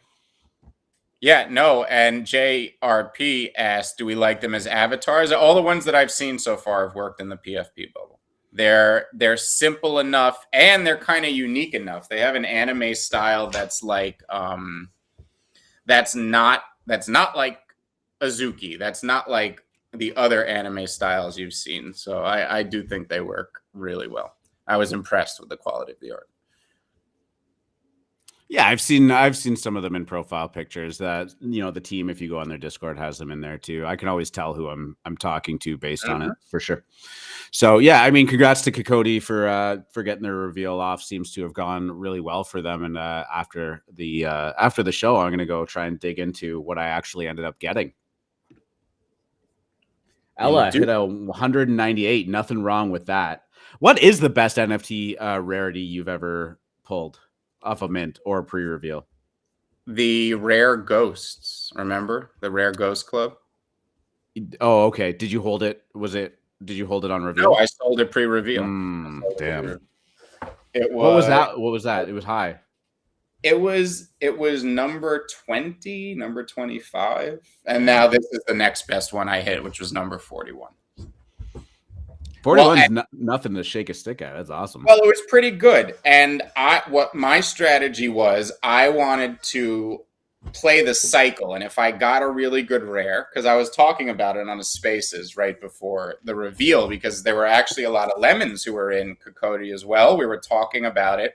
And they were like, what would you do? What's your strategy? And I was telling them, well, if you get, a real top rare, unless it's like your forever PFP, you fall in love with it, it's the JPEG you're, taking to your grave, whatever, it's always better to flip those into the initial hype, buy some floors, you see a greater percentage rise in the floors, you sell those, and then you wait for the hype to die. Because when the hype dies, the floor falls, but then people start to paper the rares they were holding as they realize it's not going to go higher and higher, and they're not going to get the price they thought of in their head. So that was my plan. I saw a bunch of them selling for 3 ETH last night, so I listed mine at 3. Lo and behold, I woke up this morning and it had not sold. And there are rarer ones now listed between 1.2 and 3 ETH.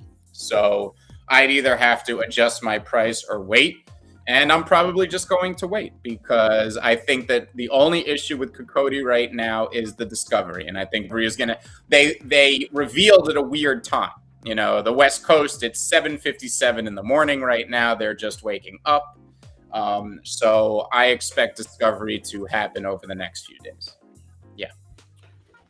Yeah, for sure. Darren's saying his longest mint, his rarest mint was a number 14 long neck lady. Nice pull. Nice. Vibo saying he got the legendary Gossip Girl because of FMC's call. Oh shit! Right. That was the devil one, Vibo, the one that sold for 6.66. Damn, what a amphetamine. No, we're going to talk about EdenHorde right now. I do have that pulled up, and we're going to kind of finish off with it. Just give me 1 second.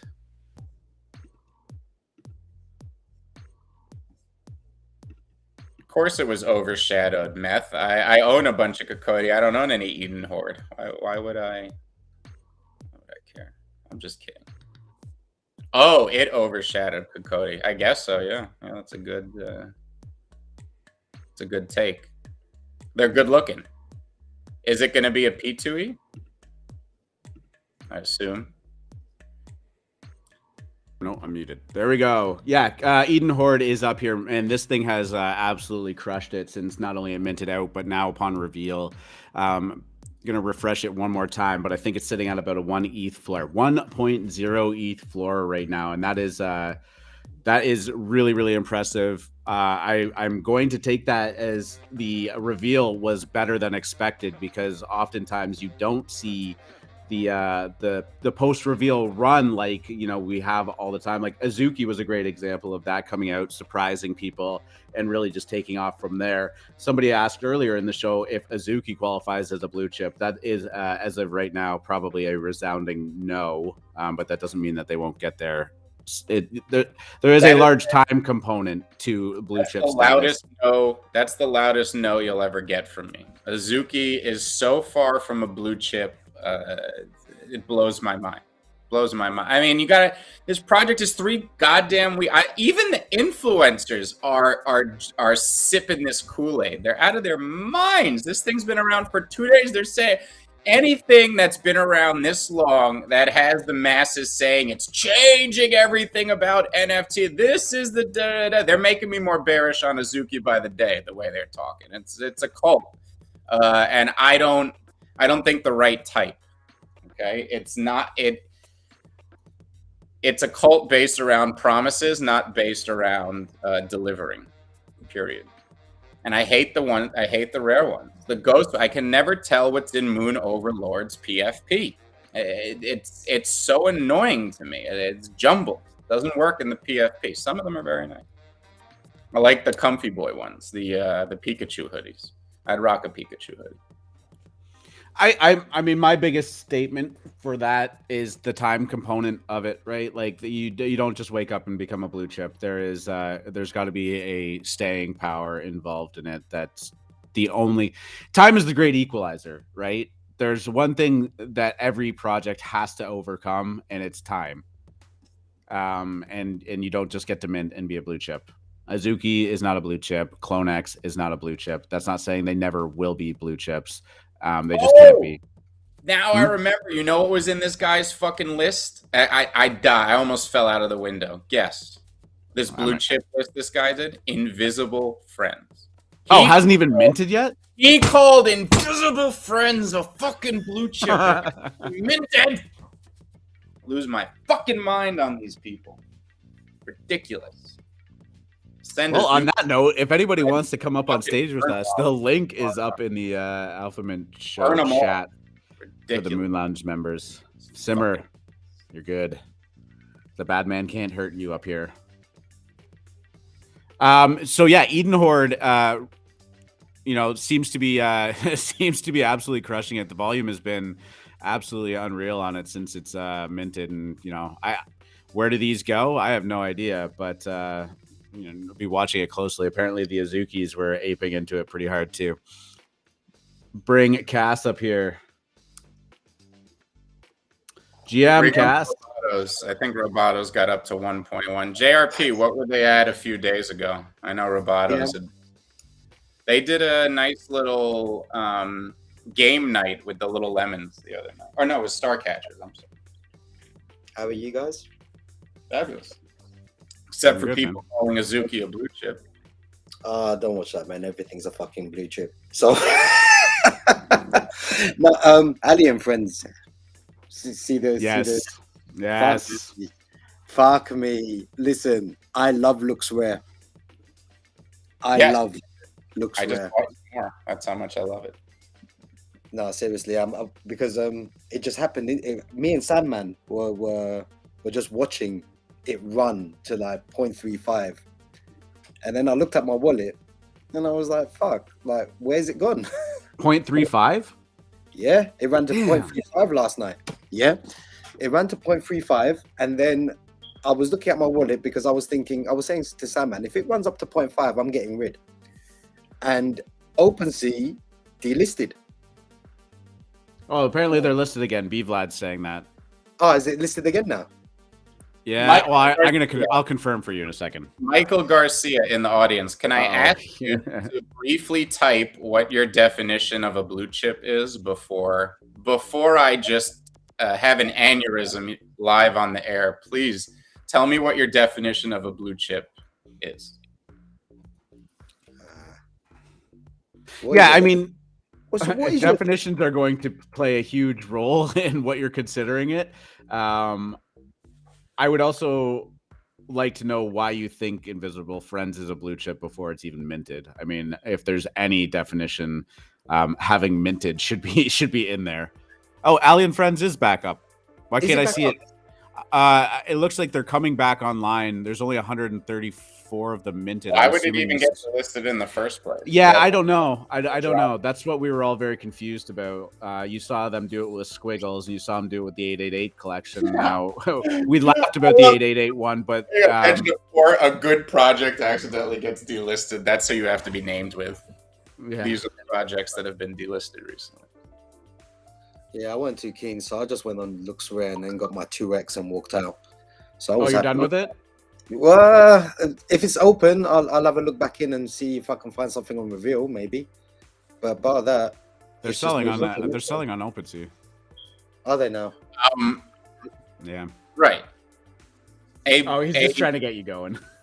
A blue chip is a company that has been added to the Dow Jones Industrial Average. For over a century, the Dow Jones Industrial Average was considered the benchmark index in the world.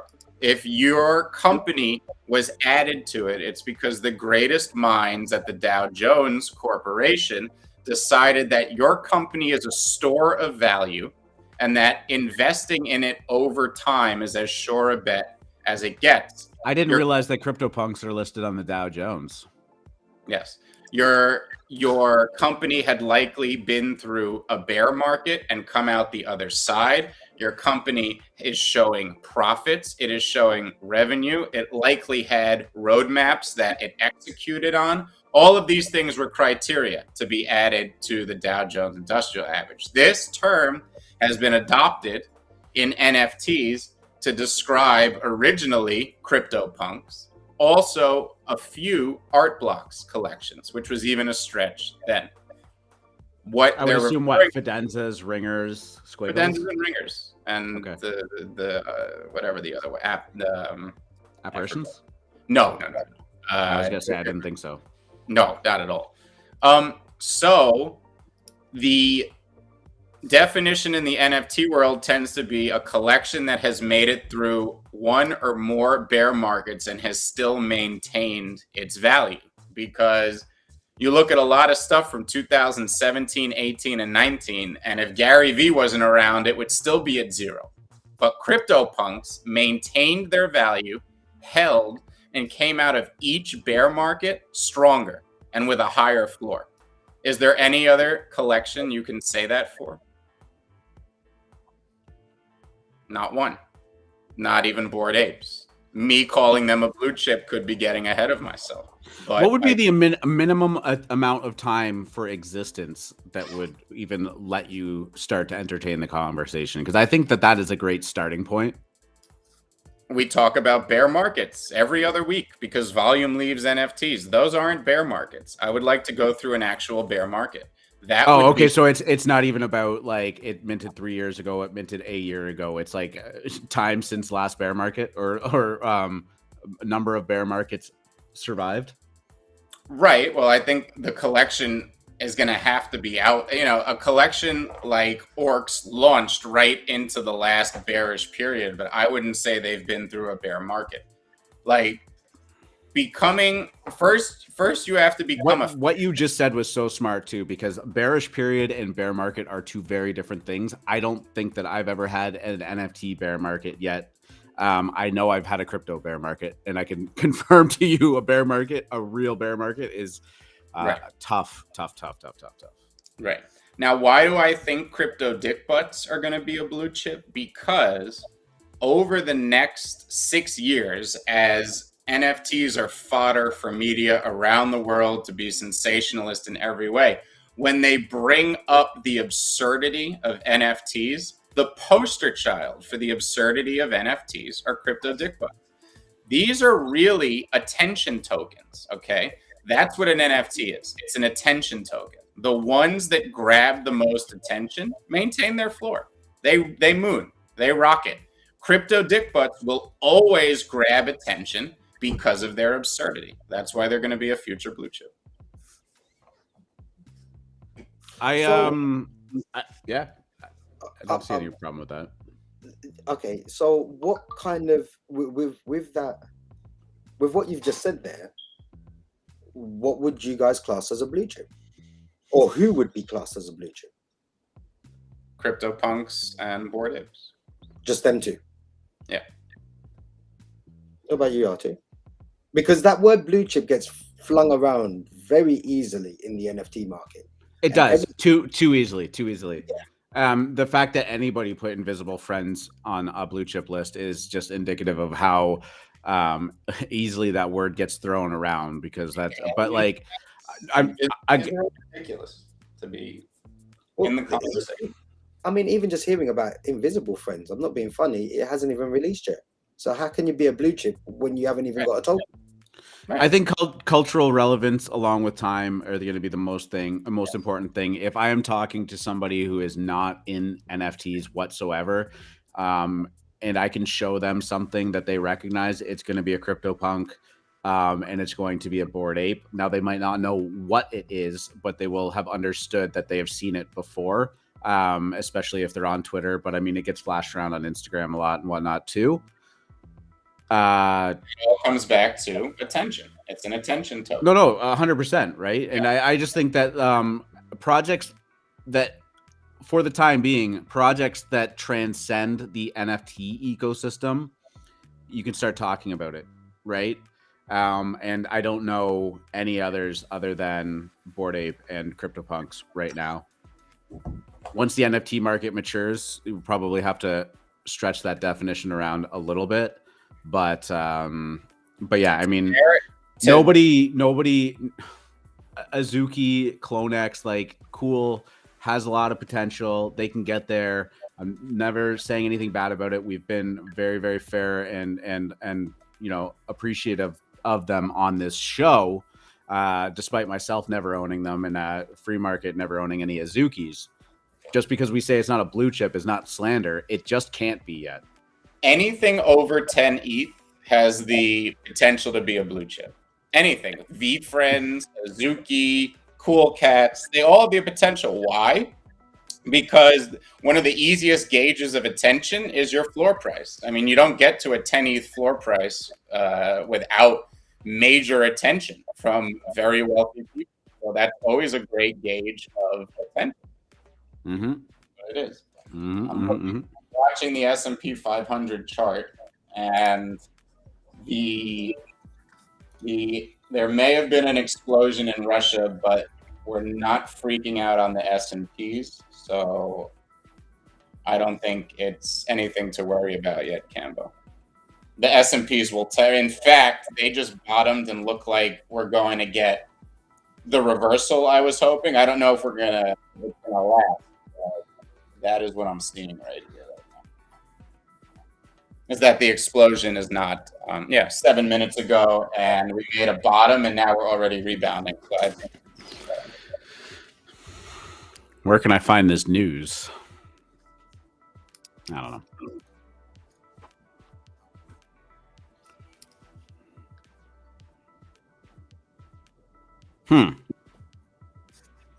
Apparently, Star Wolves has a write-up in Blockster. Yeah. Have to read that. Cool. We should also a link over that. Oh, I'll be interested in that. And we should also bring up. Now it's slipped my mind. It was important. VFriends has a very good chance to be considered blue chip. Yeah, it's over. Yeah. Like I said, anything over 10 ETH has that potential. How It's long? a good attention. How long has Bored Ape been around? It's less than a year. Yeah, almost a year now. Almost a year. Which is incredible because it feels like it's just been around forever now. And Cool Cats, curiously? Same time-ish? June, I want to say Cool Cats was June. So about 3 months different. It's one of those, it's a curve, right, on a chart where on the x-axis is attention and cultural relevance, and on the y-axis is time. And you can elevate in either direction and get to blue chip status without necessarily the other one.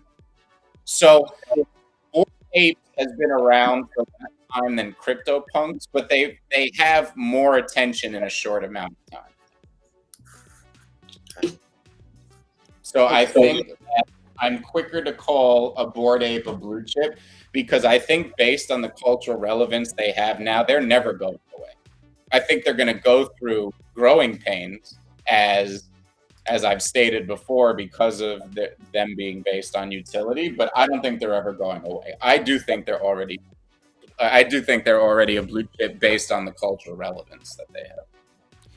Guys, in chat, tell me what your hottest take for potential blue chip will be. Not saying that it is blue chip right now, but one that you think is going to be a blue chip that others might disagree with. I'm curious to see what people are.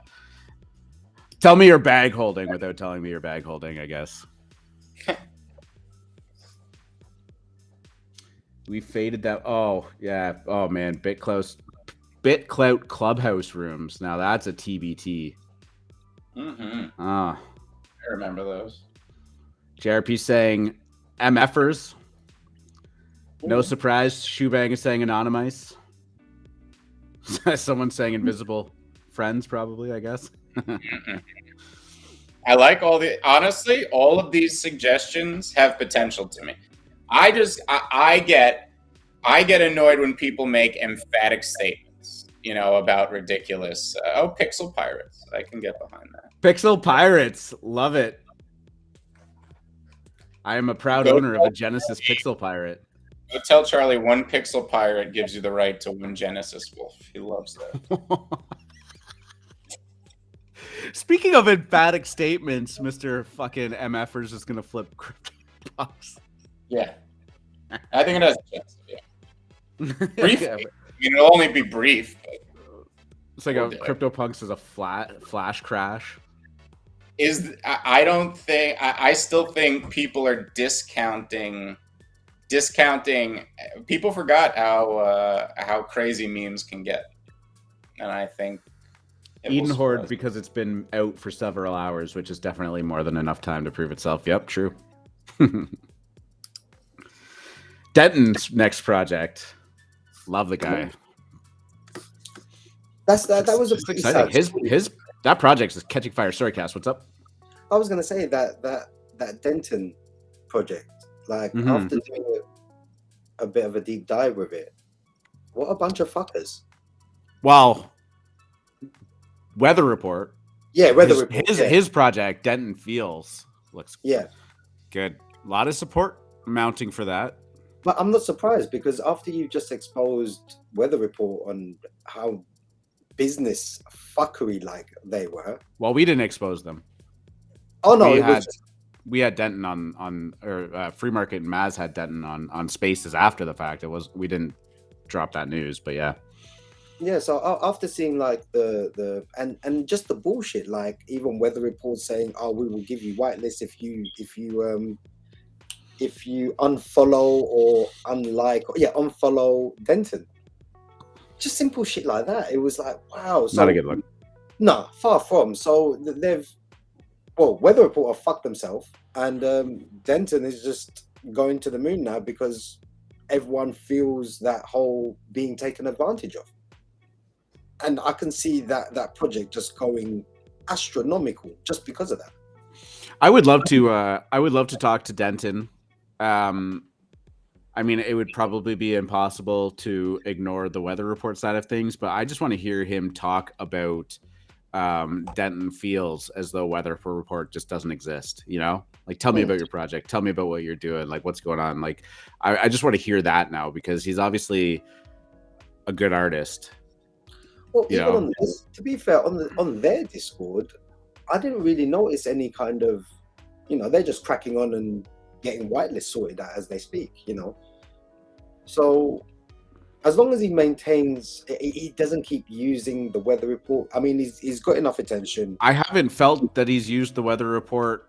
Yeah, he hasn't as leverage at all, other than telling his story. I mean, which I think is great. I think he's great. There's a very real timeline where he had just been offered a fair, equitable share of it as the lead artist and as a founder, and the Weather Report is still one of the most hyped mints of next week, which is saying something for how hyped up next week is. But I think he would have thrived and done very well there too. Yeah, but then he would have done well because of his art and the concept and the ideology of the art, which I really felt for him when Weather Report, the whole head art and trying to kind of play your emotions and feelings. Well, when they tried to minimize it to, it's just a circle. You can't copyright a circle. Then why did you stick with just a circle? If that's how you feel about the art, it's just a circle. Clearly, you don't think too highly of it, but you're still releasing your project anyways. Oh, then that just shows I want money. That's what that is. I want money. I don't think I caught off guard. They thought they were untouchable and they were reeling. I'm not sticking up for them, but I mean, those are the kind of arguments and the flip-flopping that you start making that's very easy to poke holes into when you realize that you fucked up. Yeah. So I hope Denton does really well, because I believe he will. Yeah, definitely. I believe he will. Kaijus. Yeah, just give me a second. Free market. This is your specialty. Kaijus. Kaiju Kings. Mutants. Debuted yesterday. I got to migrate my failed experiment NFT into an unrevealed mutant. Saying I'm excited for these mutants is an understatement. The floor on failed experiments is now up to about 1.8, which is basically a function of people obviously changing them into mutants, the supply going down. I predicted the mutant floor would be under 1 when it debuts, and it still probably will be, in my opinion, but I think the art on them is absolutely next level. I am so pumped for these mutants, and I believe we're going to have some mutant news here on the show, but I can't say too much about it yet. But if you have a failed experiment, you go to the Kaiju Kings website, you migrate your FE over to the new contract, which is the mutant contract, and you will get your unrevealed mutant, which has a dope soundtrack attached to the GIF, which is the pre-reveal image. So super pumped for that. I am going to go ham on these mutants under 1 ETH after they debut. If they are under 1 ETH, the market would be out of its mind. There's just go check out the previews in the Kaiju Discord if you haven't seen them. They're next level. Fucking sick. Yeah, because I'm actually hoping they dip under 1 ETH. Because yeah, if they do come under 1 ETH, I'm getting a mutant all day long. Do you know when reveal is? Curiously, I don't. I'm gonna ask. I'll ask Dots and let you know tomorrow. He may say we don't know. I'll see. Can you ask Dots to put me on the whitelist? Haha, there's no more whitelist left. I tried to lock them down. I was a little late. That's my fault. But like I said, I think we're gonna have some interesting mutant news on the show. Everyone's gonna be super excited for it, but I can't. On this show or on this show, the morning show. What I missed? Some cool mutant news, I think, on the morning show coming up, but I don't want to say too much. Just a tease, a little bit of a tease. And even babies went up as well last night. Everything was going up. I saw that. You know why? Again, because a baby plus mutant DNA is going to equal redacted. We don't know what redacted is. I am very, very excited for redacted. Redacted is very exciting. I think kaijus are so violently undervalued here. It's remarkable. Augmented Labs. I mean, look, they are some of the most respected devs in the game as well. As you can see, they did dev work for Swampverse. They did dev work for, what was the project we were just talking about that they did dev work for? Someone said in the Pips earlier. Let me go. Nox something. Is it Nox? Well, no, that's one that they've already been a part of for a while. It is. No, we're just talking about them. I can't find it now. Well. Yeah. That's why I'm hoping for mutants. Well, then there's that whole March scenario. BeanBag Frens. They did the dev work for BeanBag Frens. What's your take on the market leading into March and April? Curiously, it's a bear seasonality. It is, isn't it? It's bear seasonality starting around the beginning of March and going through the middle of April, and things start to get a little better in May, but usually June is when things really start to pick up. Now, let's just presume that Ethereum planks or is going to plank around that kind of time. Would you see that NFT prices would be going up at that point, No. or would? I don't think the price of Ethereum matters, as everybody likes to pretend. I think the price of NFTs is being guided by more than that, and I think seasonality is the largest guiding force. NFTs tend to pull back this time of the year. I don't think it's going to matter. I think if Ethereum's going down, people are going to go, oh, NFTs are down because Ethereum's going down. And if it's going up, people are going to go, oh, NFTs are down because Ethereum's going up. Yeah. because they don't know what's going on, it's their only way to explain what's happening. I mean, even right now, ETH is down. You see the conversation in the DGen dojo. Yeah, It's just it is what it is. I think that, yes, lower Ethereum prices help collections like Bored Ape Yacht Clubs as celebrities look at the dollar value, but I don't think it matters a shit for the medium and small collection. Because that's the only thing I'm doing at the moment is personally I'm collecting ETH. Yep. Or stacking ETH. Yep. And I'm hoping that, because I think the only main project I've got an eye on, really, apart from anything I'm going to flip, is Kaiju's. So I'm hoping that due to that bearish period, that they drop low enough for me to kind of get both a mutant and a baby. So nice. Yeah, that's my plan. But just wanted to kind of double make sure I'm on the right track. Definitely. I am totally with you on that. I am expecting a bearish period to come up.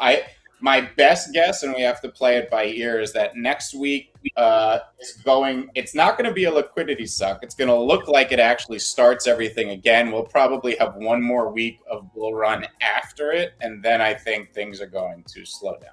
But we'll see. I want to see how the launches go. I want to see how the market feels. I also get this strange feeling there's a lot of ETH out there. I really do. I feel like there's a lot of ETH on the sidelines for some reason. That's just a gut feeling. Can I also ask you to kind of, you I think a couple of shows ago you kind of did a kind of analysis of some sort of something along the lines of ETH will go smash down to about 2,600, and if it comes down to 2,600, it's going to go on a massive run from there. Well, I said that I think 2,800 is support, and the most bullish thing would be after we test that support and rally back to 3,000, we get what's called a false breakdown or a bear trap down to 2,600 where people think we lost support, and then it's an immediate V-bounce recovery back up even above 3,200. It's not what I predicted is going to happen. It's the most bullish way the chart could set up. So what would you predict then, if you were to predict? I think we're going to hold 2,800 here right now, that markets are going to start rebounding already here into the end of the day, and we're going to continue to consolidate between 2832 for the next 2 weeks. Cool. That's my leading into March. Leading into March, yeah. I think even in the first week of March, we'll still be stuck in this 2832 range. I'm not sure if we'll be at the high end or the low end. That'll probably be based on whatever macro news headlines are out that day or week. And then I was going to say, after that first week in March, due to the bearish cycle, would you expect ETH to be coming down, or would you be expecting up, believe it or not. I think ETH is gonna go up and JPEGs are gonna go down. I am bullish on ETH. I think ETH is gonna rip to slightly above 5,000 here and make everybody think we're going to Valhalla. Oh, and another thing as well. Congratulations on the massive Twitter Spaces that you guys held. Thank you. I don't know. I weren't there, but people were telling me you were the shit. Oh, well, that's really, I appreciate that. Thank you. It was a great conversation that I think we should have again, and that not even mentioning the underlying projects we were talking about, just having artists like Javon and Denton come on, talk about what they did and help other artists understand what they should do right. I don't even think we'll mention the weather report or Fishy Fam. We just want to talk about how small artists should protect themselves when negotiating with Web3. Yeah, it's so easy to sit there and just want to look back and talk about what happened and this and mention that project and just kind of dwell on it. But those are two people who I think are just very much looking forward, despite all of the stuff that happened, focusing on what they want to do, focusing on the projects that they have on the horizon, focus on what they're building, and not kind of just sitting there and dwelling on the fact that it happened, right? Which I think is speaks volumes to them and the direction that they're heading, and that they will continue to head, right? Like, you know, I'm sure reparations would be nice. I'm sure it would be nice to be kind of made whole on what's going down, or you know, have that win. But I mean, aside from Denton doing the you know, publicly speaking out on the AlphaMint Spaces on Wednesday, and then he was on the Metaverse, the Twitter account Metaverse Spaces yesterday. You know, he seems to be very focused on the task at hand, which is his own project, Denton Fields, and it looks great. Well, no, I think that conversation would be great to have with Javon and him, and there's probably a couple other artists that we could find too. It was more from what I've heard, because I weren't there, and it was just what people were telling me, that the way that FMC handled himself in that whole scenario of conversation was fucking legendary. So, well, it's, I mean, it showed the private conversations that him and I have, and you know, I know free market would always do well in that situation, and I know Maz is always going to do well in that situation. One, because of how comfortable they are with the platform and the medium, and how comfortable they are with audiences, but also, you know, the reason why AlphaMint is so great, and you know, we have this great team and all this stuff, because we're all very much aligned in that idea of like, let's just knowledge, learn, truth, grow, right? And that's what it's at its core is all about. So when you bring somebody like that up in the heat of the moment, you know, I know that they're going to do an amazing job controlling that room, not letting emotions and anger and rage and all of these, you know, heightened states of mind get the best of the room, because that's when it just deteriorates into shit, honestly, right? And rising above that, controlling that, and just letting the words come out in a clear and productive manner is so amazing to be able to have that discussion like that, because that is what moves things forward, right? Would I be right in saying that that was one of the largest audiences that you guys at AlphaMint had on Twitter Spaces? I think by far. That was one of the largest NFT Twitter Spaces that there ever were. We got more than the weather report. Right. I think it was 11,000 unique listeners on it, not concurrently, but in total. So that in itself needs to be applauded, you know, because again, it could have been. Listen, I'm not saying that you guys are shit, or I'm not saying that you guys would fumble. And Thank you. No, I'm being honest. I'll be real with you. Look. I'm not saying that, but I think what it was nice to hear. Well, as I said, I wasn't in the spaces, but to hear people come back and say to me certain things like FMC done really well. FMC was like a Rolls Royce there. He could have gone left, but he kept, you know, he was smart in his answers. He was smart in the way that he approached his tone, his everything about the way that both FMC and Maz handled themselves in that kind of cauldron, which could go left for a lot of people. It's not an easy feat to do. So I wanted to congratulate you and well done, because again, I've seen you guys not from the beginning, but from early days to now, and to see you guys flourish in those kind of environments now and make it feel like home, that's a fucking achievement. Thank you, Kez. It's very nice of you to say. No, that's only the truth, dude. Don't get it twisted. If you're shit, I'll tell you you're shit. Good. We need the honesty. I like it. Yeah, no, 100% no. But from what I heard, you done amazing. So well done, guys. Thank you. Oh, by the way, if you can get me on that whitelist for Kaiju, just speak to Dos. I know, you know, if he's feeling, you know, just tell him I know a guy. He's from London. Done. You can even do my accent. I don't mind. Good. Right. I shall. Dear sir. In it? No. In it, fam. Get it. In it, fam. Fam is such a Toronto thing too. I don't know if that's like big in London, but in Toronto, Yeah, it's massive in London, man. Everyone says fam. yeah, And them or fam. it is what it is. Yeah, calm its goddamn tits so I can stake my looks. Free market. Anything else you want to talk about? Gas calming its tits. No, I think we covered it. Did it? That was a Friday. We did Friday. Friday. Cass, anything else you want to touch on? No, I'm good, guys. Just have a wonderful weekend, and I'll probably see you on Monday. We'll be there. We'll be here. 9:30. See you, sir. Thanks, Cass. It's Always appreciate you. Friday. I ain't got no job, and I ain't got shit to do. I'ma get high today. Yes.